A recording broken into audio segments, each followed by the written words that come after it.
This study came about as we wanted to better understand students' subjective experience and sense of belonging at Trent Durham.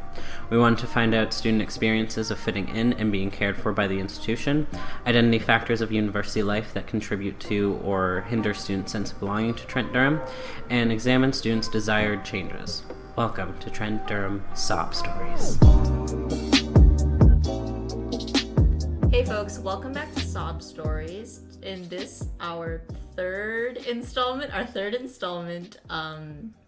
is for Trans Day of Remembrance. My name is Phuong, my pronouns are she, her, and with me today are Nathan and Ray. I'm Nathan Barnett. I'm a third-year social work student at Trent Durham. My pronouns are he, him, and I identify as a queer trans man. I'm Ray Emberly. I'm in my first year at Trent and I'm undeclared. My pronouns are they, them, and I identify as a non-binary trans person. Cool, thanks for being here with me today.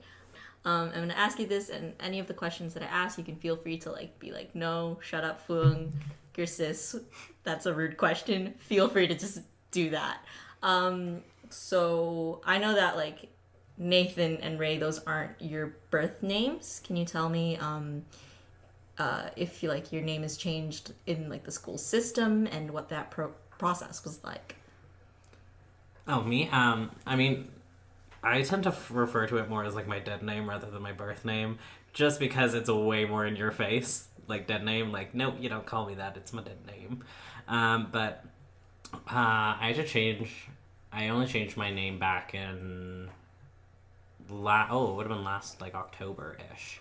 Mm-hmm. And so first year I was just changing the system to Nathan, which was a trip and a half to do because there's nothing actually on the website. You have to talk to people, and then I submitted it and then it didn't actually work, so I had to call someone up in Peterborough. Mm-hmm. Which sucked. And then actually changing my name is 120 something. Sound about right?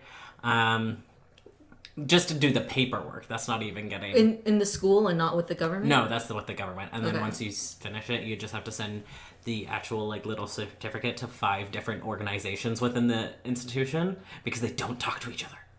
What are the 5 organizations? That was the, really... that was just me exaggerating. Oh. But no, it is multiple. You have to send it to the Office of Registrar. And then I also work for the school, so I have to send it to HR. Okay, so it might have only been 2. Okay. But then it takes 5 years for them to actually change anything over. Okay, and I'm going to take it that 5 years is also an exaggeration. Yes. Yes, you've been here for 2 in S.O.B, I guess. Ray, how about you? My name change is pretty recent. It got approved on October 22nd of this year. My school, my legal name isn't changed with the school, but my display name was changed.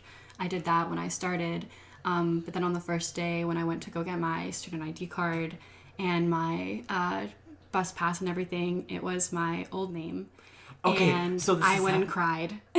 And then I had to go talk to them, tell them the mistake, and then wait a week until they sent new cards down from Peterborough. Mm-hmm. Okay, so this happens numerous times then. That's gross. And with the, we'll refer to my old name as my dead name, but I will also say old name because dead name, I don't know, you have to kill off a part of yourself to become the person you are. And I don't think any parts of me need to die to become who I am, if that makes sense. Yeah, I mean, I kind of get that. I think, it might be from, a more binary perspective for me, just because, I still identify within the binary, so, there are aspects of me that I don't necessarily identify with anymore. Mm-hmm. Don't get me wrong, totally still, very feminine, and, love, feminine stuff, dresses and makeup and shit. But, there are aspects of me that, I just don't fuck with anymore. Yeah. Everyone's experience is different. Yeah. Are there, just talking on how, you choose, even though you like dresses and makeup and, quote, feminine things, are there other things like that, or are there, certain things that you particularly dislike having to have let go for the sake of passing or presenting queer? I mean, I don't actually like wear dresses and skirts. Yeah, which but- I'm annoyed about because I totally did let that stuff go to like pass, quote unquote, which I have whole issues with, like as a term as well, like passing.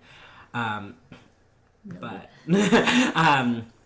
but yeah, no, like I still own like a couple skirts, and I just won't wear them because I'm like, well, now no one will see me as a man if I wear these, which is totally bullshit. But Yeah, I've never been able. I mean, I can't really pass because I don't identify with either gender, but that I'm definitely always like identified as a woman and as a female. Like when I get phone calls, it's always ma'am. The only time that I get a little bit of validation is through emails or online. Like I have a prof that emails me and addresses me as Mr. Emberly, and that's like the biggest validation. But in class, he would never look at me and think that I'm the same person that he's talking to an email.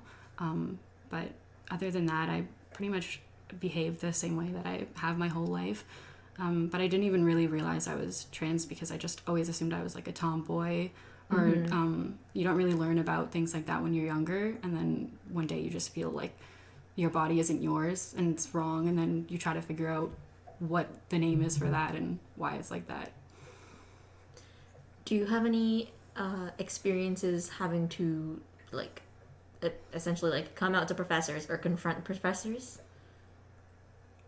yeah, I mean, not really professors. It was more in like my last year of high school, where I had to fight one of my professors, like my teachers, to actually like. This was before I had started like testosterone and stuff. And originally, when I came out as non-binary. So I was trying to get him to refer to me as like they in English, but like he, him in Spanish, and it was a whole kerfuffle. I had the exact same thing in my Spanish class. I was we were talking about the pronouns, like how the suffixes or will change, and I was like, well, what about for they, about gender neutral pronouns, and then I just used the they in Spanish for everything. Okay, when going back to when you were picking a university to go to, when you were picking a school to be at, what apprehensions did you have, like picking a campus or just starting in a new environment in general? I think I was worried a lot about I wanted a university that had a smaller feel, like that wasn't as overwhelming and as big, but I also worried that because it was a smaller university, there would be not as many open minds and opinions. So I was a little worried just that I wouldn't be like accepted, or people wouldn't even be respectful of my pronouns. And even now it happens where people know my pronouns. I wear a pin and people will still refer to me as she, her. So, but it's better than I thought it would be. Mm-hmm. Yeah, I mean, when I was choosing, I was kind of like looking at like campus culture, but it's so hard to tell that when you're like just applying somewhere. But for me, it was basically between, I guess, Ontario Tech now and Trent Durham. Just like I wasn't able to like leave home, so UIT didn't really offer anything I wanted, so ended up here. I didn't really have that much choice in the matter. Glad it all worked out, but like first year, I remember, like first and second year, honestly, I remember distinctly thinking like, wow, it genuinely feels like I'm the only trans person on campus, which I was probably wrong about, and I'm definitely wrong about now. But no, it's like this small campus, you definitely like worry like, A, is there gonna be anyone like me, or B, even if there isn't, are people gonna actually still respect me as a human being? I can't think of exactly how to phrase this question, so I'm just gonna stick with Washrooms. Thoughts? So Trent Durham has 2 gender neutral washrooms, and one of them doubles as the individual accessible washroom, which are both frequently in use, and then you can't use them because they're busy, and then you just kind of forced to use. I end up using the women's room because I would feel like really unsafe in the men's room, and it just feels bad. It feels wrong, so hopefully that will be fixed. there would be more washrooms. Yeah, I mean, I generally prefer to use like the gender neutral washrooms ones as well, just because I've never had like an instance in the washroom, like even in like public washrooms, like downtown or whatever, where someone's confronted me, and honestly, like I entirely passed out. I've had like people say like, "Oh wow, I had no idea you were trans," or like stuff like that they think is a compliment, and I'm like, let's really unpack that. So like I can use them quote unquote safely, but it doesn't necessarily mean like I feel welcomed in there.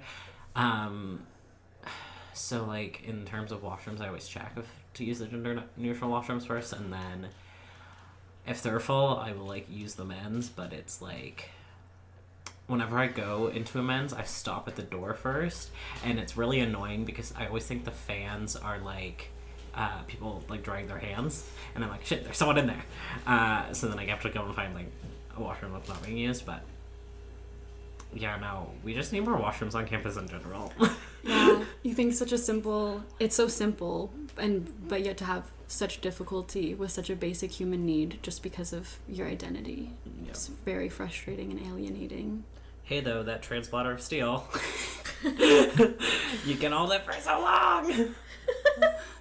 Yeah. It's really useful for movies. Yeah? Okay, I see that. I've never had to leave a movie partway through. I can't relate. It's because I'm a new tranny. Look, I'm walking that fine line between strong bladder and bladder infection. It's fine. Yeah, no, like, it's a genuine thing, and it seriously sucks. Like, there are real, like, health ramifications for how unsafe we feel, and whether or not that safety is quote-unquote founded. Like, I mean, for me, like, I don't only talk about myself, but, like, for me, when I'm at Trent, like, I do genuinely feel pretty safe. But, like, washrooms are still an uneasy thing for me, so, like, the fact that... I don't know where I was going, but it's, like... whether or not it's unfounded is, regardless, you still feel unsafe. Mm-hmm. And it's, like, cool, I guess I'll just hold it and die. Well, preferably not. No, like, not die, but, like, you know what I mean. It's not a golly good fun time. Mm-hmm. Would you say that you feel, like, safe and comfortable at the campus now? You mentioned... Yeah. Yeah, I mean, I think for me, part of it has to do as well with, like, how involved I am. And so, like, just being, like, around campus, I know a lot of people, and so, like, for me, like, safe spaces aren't necessarily spaces, they're, like, people. Yeah. So the fact that I know I have, like, people in my corner who, like, if I face some, like, transphobia, I know that I can either complain to them or they will, like, help me stand up, is, I think, like, key to for me feeling safe. I know coming in I was super nervous for, like, the normal nervous reasons, but then on top of it, I wasn't, when I first started, I wasn't on hormones yet. So, like, I was saying, oh, my name's Nathan, my pronouns are he, him, but I didn't really match the look, heavy quotations. How about you, Ray? You've been here for, like, 3 months now? Yeah. How you feeling? I mean, everyone just assumes I'm cis, so I guess I'm safe in that regard. I haven't had any negative experiences other than the first mix-up with my ID. I think if anything, I would say Trent feels like generally a safe school, and I feel like I would be pretty protected, especially because of, like, the Pride Club, and I don't know, like, their security guards, like, maybe, but that's also just because I like, quote unquote, like, pass, or just assumed to be a woman, so I just have the fears of being a woman at campus rather than a trans person at campus. Okay. I'm gonna wrap up soon. I do kind of have, like, one question, two questions, question mark. It's kind of like a two parts. What? I'm just gonna ask both of them at the same time, and you can feel free to answer one, both, whatever. What changes would you like to see at the school that would help you and other trans students? as well, what can your cis friends do, me, do to help you within the school and just in general? I mean, for the first one, like, more bathrooms. Yeah, more bathrooms. Especially like more gender neutral washrooms, like taking the washrooms that are like gendered now and just like getting rid of the urinals, put in some stalls, and slap a. Urinals don't make sense, anyways. No, they really don't. Who wants to have their dick out? You'll probably have to cut that out, but like, who wants to have their dick out? I would feel so vulnerable. Yeah, no, that's like the first thing that comes to mind. And like in terms of like what cis people can do, I feel like one of the big things that you always hear is like always introduce yourself with like your pronouns and stuff. Especially like for me now, I don't necessarily have to, but like in terms of like non-binary folks, like you don't get that privilege in a sense. So like I find like always introducing yourself and like signing off emails and stuff like that, just always putting your pronouns in helps to like normalize it. Also, not being afraid to ask. Yeah. Like, there's nothing offensive about asking what someone's pronouns are. You never know what pronouns people are going to use based on their appearance, and using someone's wrong pronoun, misgendering them, could ruin their day, their week, their month. Yeah. You know, and when someone corrects you, like, don't be an asshole about it. Take it, like, apologize and move on. Don't make it a pity story. Don't like feel so guilty and then make me feel guilty for having to correct you about something that you should have asked about in the first place. You know, correct and move on. And also, yeah, more washrooms would be really good. And even if you feel too shy to ask about pronouns, then just use neutral language. Just use they. It's not that hard. Like, you know, like better safe than sorry in the sense Yeah. of like pronouns, especially to like getting misgendered is such like a like visceral act, like the way that it feels. So like by using gender neutral language, like you can so easily like avoid that issue. And part of it too is like if you're afraid to ask, wait and see how other people gender them as well. Assuming that there's someone who's like close to them and would know their pronouns, don't just like assume that. yeah, and this is like the furthest reach, but like, or not possible for everyone, but if you know them and maybe you have access to their social media, a lot of people put pronouns in their bios, and that's also a good way for cis people to normalize it, is to put your pronouns in your bio, sign them in your that's emails. how I learned yours. Like Nathan said, yeah. Just throw them out there for everyone to see, and there's no reason not to know. Oh, if you've ever had a name tag, just throw your pronouns on there too. Like start normalizing that shit up. Duly noted. Unless you have any final statements. Trans rights.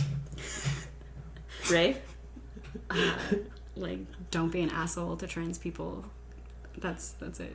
If you wouldn't ask a cis person it, don't ask a trans person. Yeah. Like in terms of like politeness, like pronouns you should be asking everyone, but like never ask someone what name they used to go by, what their biological gender is, what genitals they have. It's gross. It's Yeah. nasty. Like, you would not ask a cis person that. Nobody wants to answer that question. no.